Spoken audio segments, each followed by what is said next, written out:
자, 우리 같이 합독하도록 하겠습니다. 시작. 그러면 너희가 어찌하여 나갔느냐? 선지자를 보기 위함이더냐?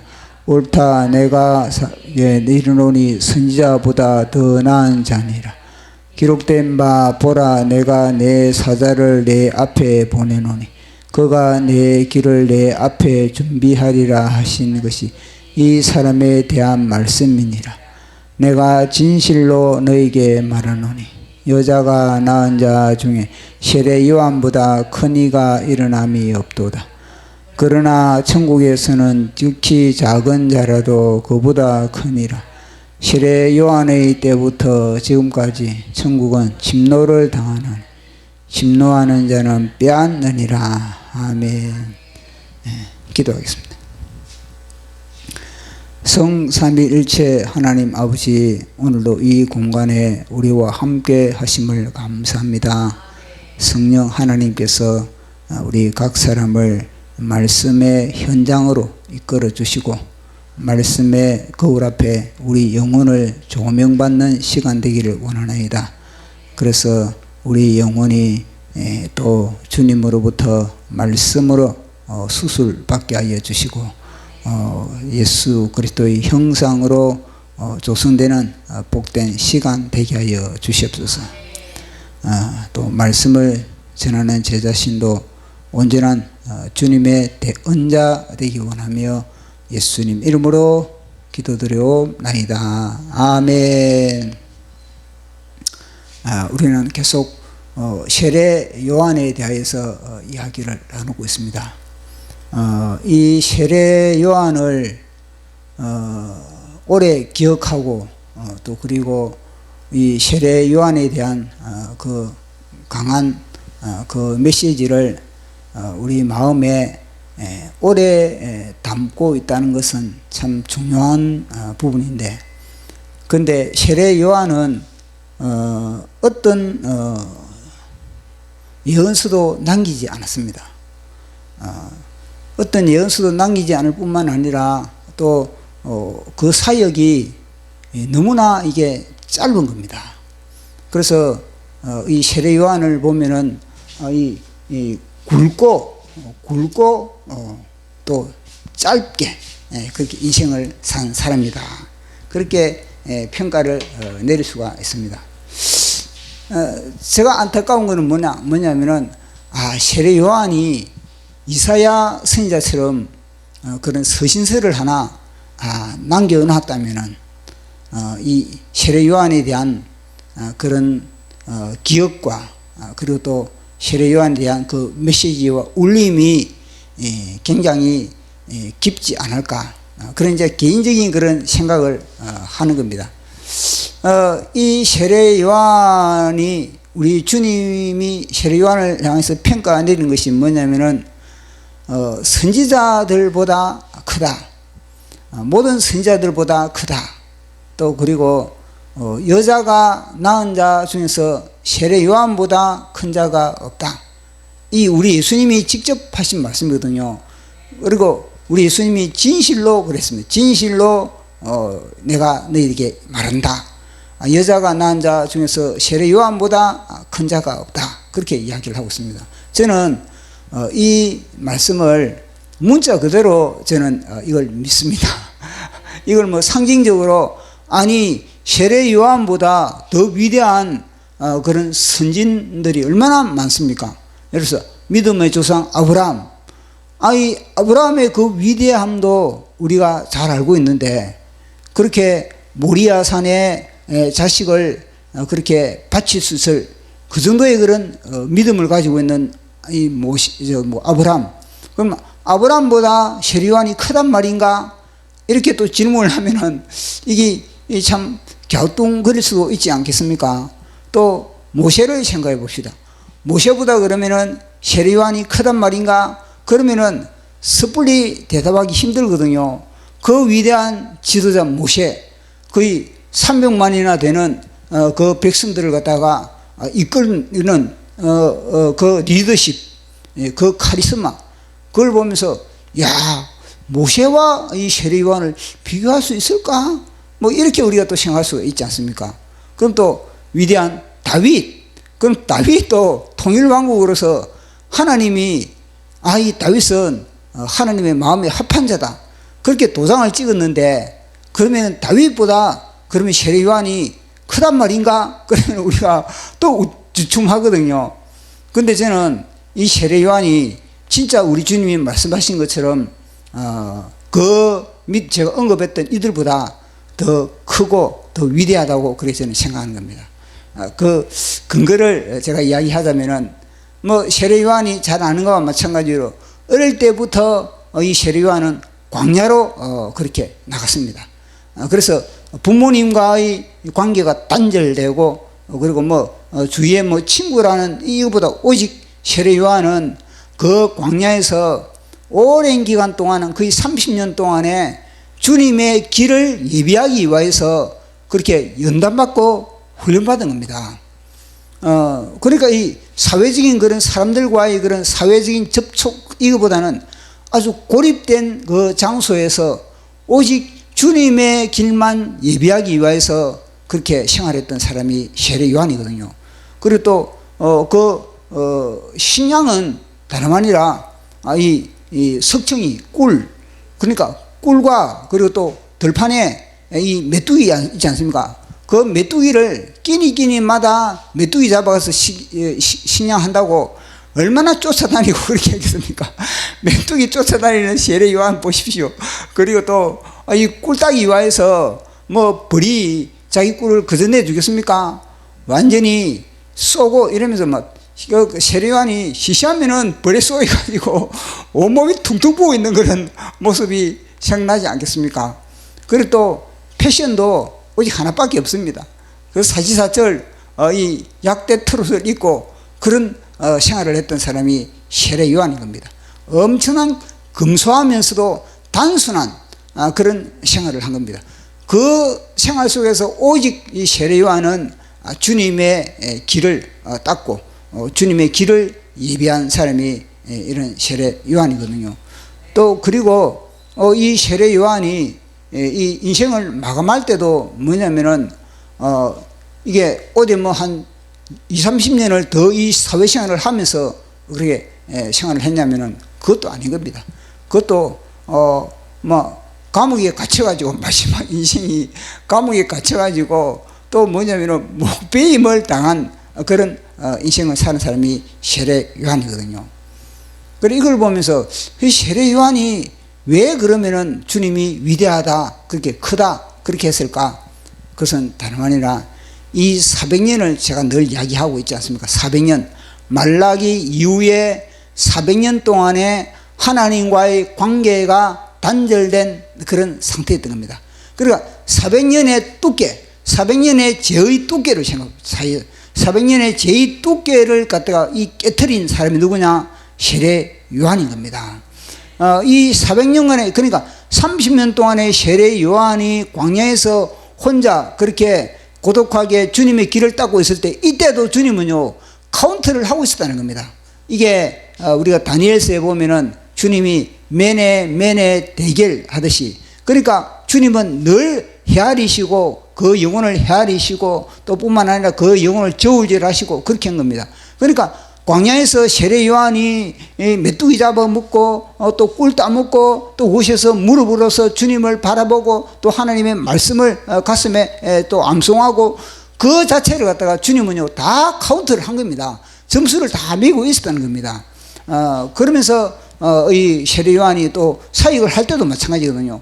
사역을 할 때도 이제 세례 요한이 많은 사람들을 주께로 인도하면은 세례 요한으로부터 은혜 받은 사람들이 많이 있을 거 아니겠습니까? 그런 은혜를 받으면 그 사람들이 그러면은 나에게 은혜를 끼친 저 선자를 위해서 내가 어떻게 해줄까? 그러면서 저 보니까 저 누추한 저 패션이 약대 털로 하나밖에 없는데 저 털로 저거 늘 땀 냄새 나는데 그래도 좀 산뜻한 옷이나 하나 사줘야지. 그러면서 세례 요한에게 옷 사주려고 그러면은 세례 요한은요 그걸 갖다가 안 입는다는 겁니다. 그것도 거절했다는 겁니다. 또 뿐만 아니라 그래도 맨날 메뚜기만 먹고 이 석청이 벌꿀 채집한다고 벌에 쏘이고 저 모습 보면 안타까워가지고 난대로 이 뷔페 집에 데려가가지고 식사를 대접하려 그러면은 세례 요한은 또 그것도 안 한다는 겁니다.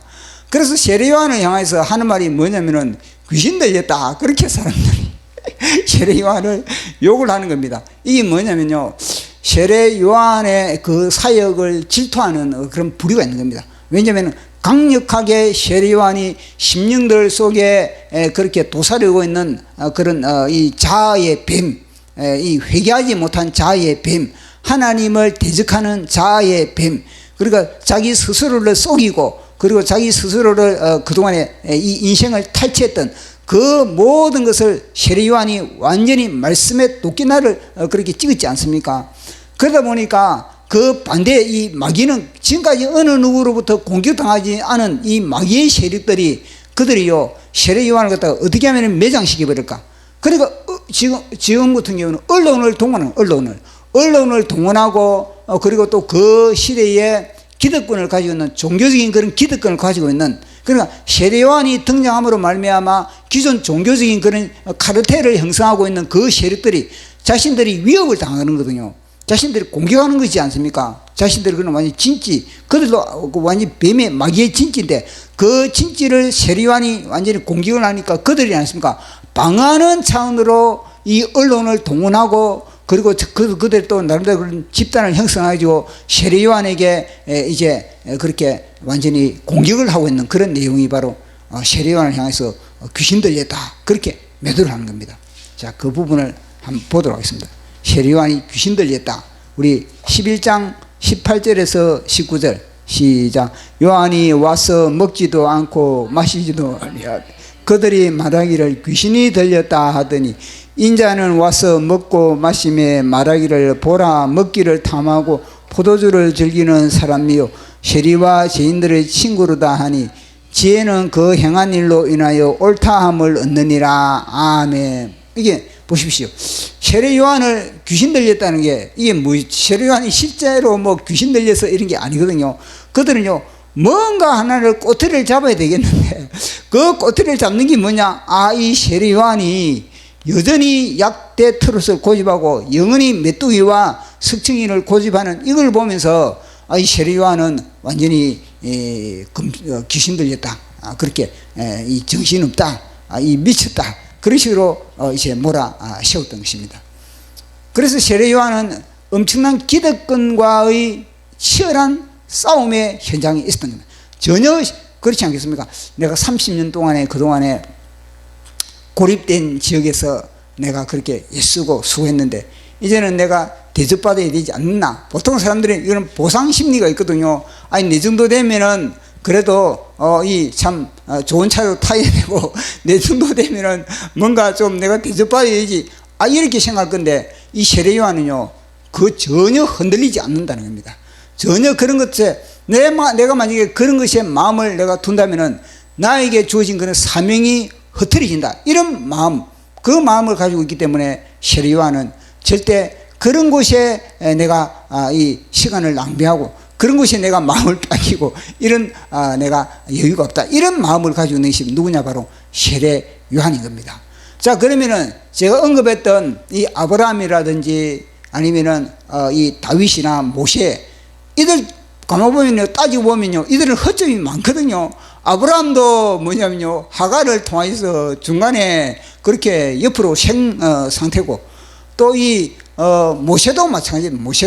모세도 이 뭐 구스 여인을 취했다든지, 아니 자기가 이방 여인과 결혼하지 말라 그래갖고 자기가 구스 여인을 취한다든지, 아니면 반석을 향해서 기분 나쁘다고 이스라엘 백성들이 하도 스트레스를 많이 주니까 반석을 향해서 그 스트레스를 풀기 위해서 주님은 분명히 반석을 향해서 지시만 하라 그러거든요.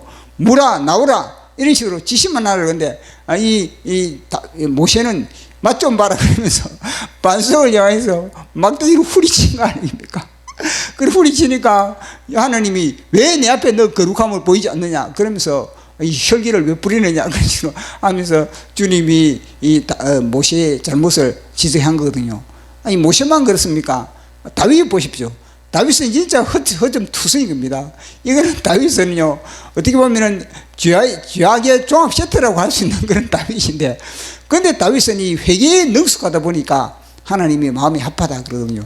근데 이 세례 요한은 허점을 찾을 게 없는 겁니다. 허점을 찾을 게 없고, 허점이 드러나기 전에 벌써 목베임을 당해버렸으니까. 뭔가 세월이 가면 사람이 변질되기도 하고, 뭔가 세상이 시간이 가면은 나이가 들면은 뭔가 마음이 약해져 가지고 뭐 세상과 타협하기도 하고 이렇게인데, 그런 걸 하기도 전에 세례 요한은 너무 꼿꼿하다 보니까 목베임을 당했거든요. 그래서 이걸 보면서 다른 사람들은 순교를 안 당했는데 세례 요한은 순교를 당했지 않습니까? 그러고 보면은 여자가 낳은 자 중에서 우리 예수님이 그렇게 진단했던 것과 마찬가지로 우리 예수님의 평가처럼 세례 요한보다 진짜 큰 자가 없는 겁니다. 주님이 세례 요한을 또 크다고 여기는 것은 뭐냐면요, 어느 누구도 강력한 메시지를 못 던진 겁니다. 300년 동안에 그 심령 속에 그 사람을 사기치고 그 영혼을 완전히 도둑질한 그 속의 모든 죄, 그러니까 자아의 이 뱀을 향해서 어느 누구도 말씀에 금을 날리든지 말씀에 도끼질을 한 사람이 아무도 없다는 겁니다. 왜냐하면 그만큼 자기 자신이 정결하지 않으면은, 자기 자신이 하나님의 심장이 되지 않으면, 하나님의 불꽃처럼 타오르지 않으면 그리 감히 그렇게 못하거든요. 근데 세례 요한은 거의 30년 동안의 광야에서 하나님으로부터 완전히 증거으로 그렇게 달려낸 겁니다. 그러면서 그 말씀의 도끼질을 그렇게 날릴 수가 있었던 겁니다. 그래서 세례 요한으로 말미암아 이제는 천국이 침노한다. 그리고 세례 요한 때부터 지금까지 우리 주님이 어떤 평가를 내렸습니까? 천국은 세례 요한부터 이제 지금까지 지금 천국은 침노하는 것이다. 천국은 침노하는 자가 뺏는다. 그렇게 세례 요한을 평가를 내린 겁니다. 자, 그 부분도 우리 한번 보도록 하겠습니다. 마태복음 11장 12절 같이 보도록 하겠습니다. 시작. 세례 요한 때부터 지금까지 천국은 침노를 당하나니 침노하는 자는 빼앗느니라. 아멘. 그래서 이걸 보면서 우리 주님은요, 엄청나게 세례 요한을 기뻐하는 겁니다.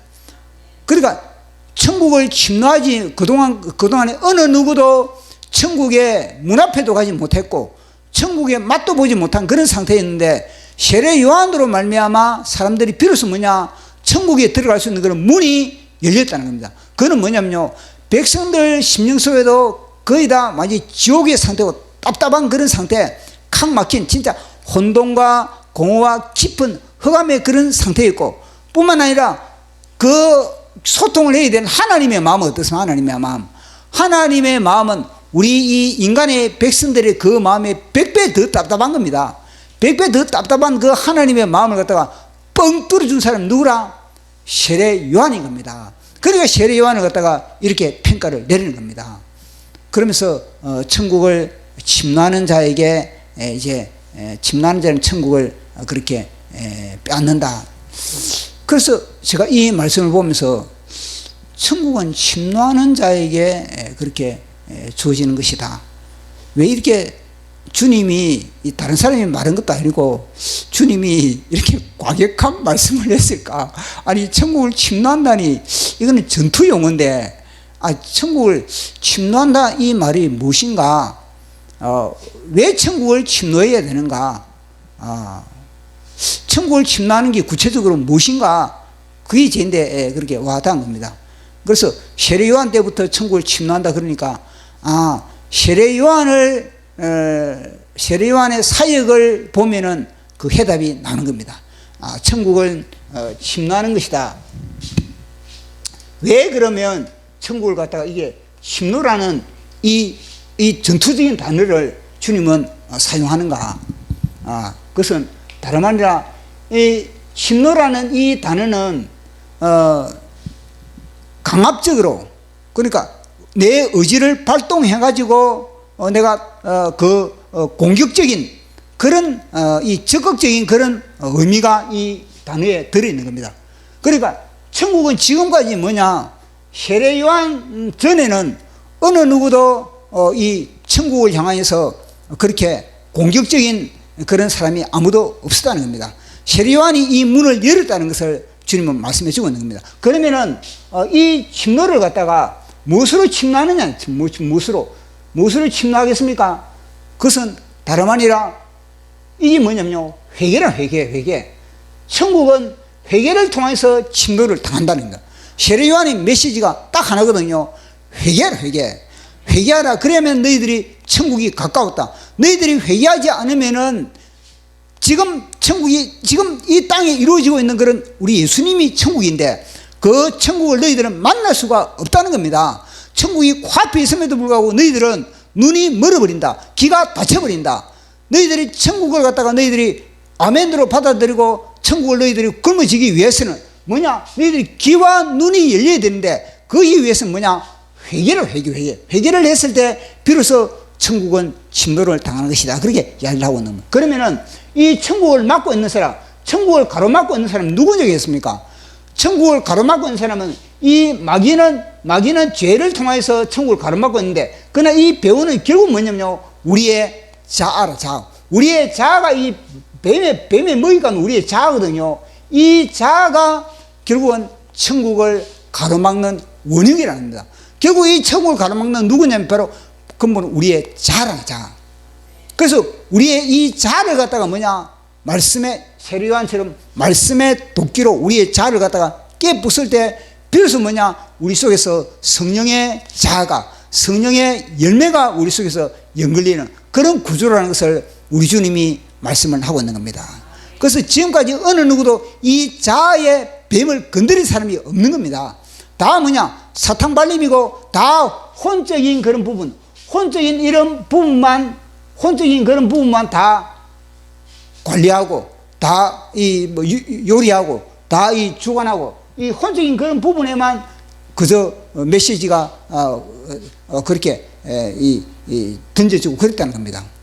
그런데 세례 요한을 통해서 비로소 뭐냐, 이 영의 부분, 그러니까 보통 이러죠. 이게 이제 영이다 치고 그다음에 이게 혼이다 치고 그다음에 이게 육이지 않습니까? 그건 거의 다 메시지가 육적인 그런 메시지, 다 이 혼적인 그런 메시지. 근데 세례 요한이 비로소 뭐냐, 영적인 여기에 도사리고 있는 영이 요 속에 도사리고 있는 마귀가 요 속에 있는 이 도사리고 있는 이 영을 갖다가 완전히 말씀의 도끼로서 이 뱀을 갖다가 처리한 분이 누구냐, 바로 세례 요한이었다는 겁니다.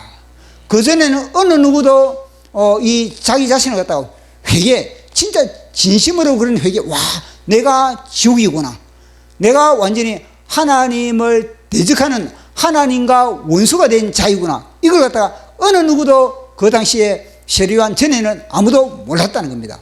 그래서 사도 바울이 로마서에서 이야기를 하고 있거든요. 오라, 내가 공고한 자구나. 내가 하나님을, 이거 육신의 법은 하나님을 대적하는 거다. 그러니까 성령의 법이 있을 때 하나님과 우리가 하나가 된다. 그렇게 로마서를 통해서 이야기를 하고 있지 않습니까? 그래서 세례 요한으로부터 비로소 뭐냐, 진짜 죄의 근본이 우리의 자아의 근본, 그러니까 아담의 그 선악과까지 들어갔다는 겁니다. 그 전에는 선악과까지 들어가는 그런 400년 전에는 그런 세례 요한 전에도 이사야나 이런 사람들은 그런 경우가 있지만, 그러나 400년 동안에 이 말라기 이후에 메시지가, 하나님으로부터 메시지가 주어지지 않았기 때문에 그 이후에는요, 진짜 이 자아를 갖다가 완전히 건드리는, 그 속에 뱀의 집을 깨트리는 그런 메시지가 없었다는 겁니다. 그러니까 우리 예수님이 세례 요한을 갖다가 그렇게 지극히 칭찬하는 그런 모습을 우리가 보게 되는 겁니다.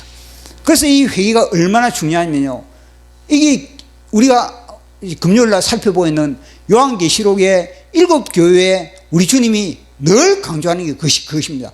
회개하라. 에베소 교회야, 너 회개하라. 너 회개하지 못하면은 생명나무의 열매를 너가 먹을 수가 없다. 그거거든요. 역시 마찬가지로 세례 요한이 날렸던 이 말씀의 도끼와 마찬가지로 주님은 말씀의 금, 불꽃 같은 눈동자로 주님은 말씀의 금을 들고 그렇게 등장하지 않겠습니까? 그리고 버가모 교회, 야, 너희들 회개하라. 회개하지 않으면 내가 말씀의 금으로 내가 너희들과 싸우리라. 그러니까 이거는요, 로마 겉에 있는 이 로마의 핍박이 문제가 아니라는 겁니다. 주님은 먼저 로마의 핍박은 뭐냐, 다음 이 너희들 먼저 회개하고 나서 로마 핍박과 싸울 수 있는 그런 능력과 맷집이 주어지는 것이지, 그 전에는 뭐냐, 너희들은 먼저 회개하고 하나님과 올바른 그런 관계성을 형성하라는 그런 메시지가 이 요한계시록의 7교회인 겁니다. 그리고 사대교회, 야, 너희들은 살았다는 그런 이름은 있는데 너희들은 겉으로는 교회인 것 같은데 그러나 그 안에는 이미 뭐냐 영에 장악되어 있다는, 영이 완전히 뱀에게 장악되어 있다는 그런 이야기를 하고 있는 겁니다. 두아디라 교회도 마찬가지입니다.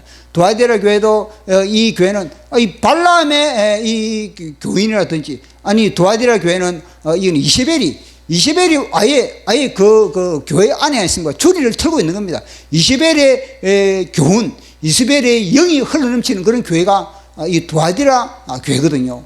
그리고 또 우리가 라우디게아 교회도 마찬가지입니다. 라우디게아 교회는 오히려 뭐냐면요, 주인을 쫓아보낸 교회가 라우디게아 교회거든요.